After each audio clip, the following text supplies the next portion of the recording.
अस्सलाम वालेकुम नाज़रीन, मैं हूँ सलवा हसनैन। आप देख रहे हैं सूर्या न्यूज।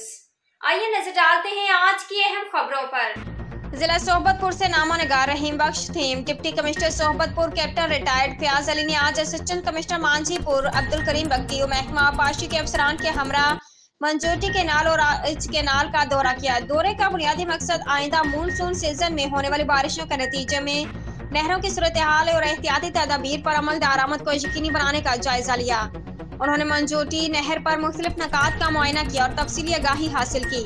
डिप्टी कमिश्नर ने बातचीत करते हुए कहा कि मंजोटी नहर की न सिर्फ भली सफाई की जरूरत है बल्कि उनकी खस्ता हाल पुश्तों की वजह से आने वाली मानसून के मौसम में बारिशों के पानी की किसी बड़े बहाव को बर्दाश्त करने के काबिल नहीं, खास तौर पर उन इलाकों में जहां गुज़श्ता साल के सैलाब में नहर के किनारे टूट फूट गए थे।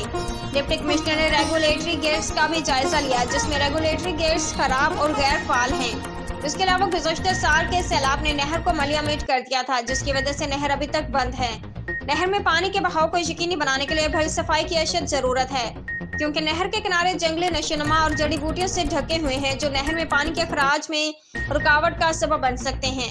डिप्टी कमिश्नर ने अपने दौरे के दौरान उच्च केनाल का भी मुआयना किया और तफसीली जायजा लिया।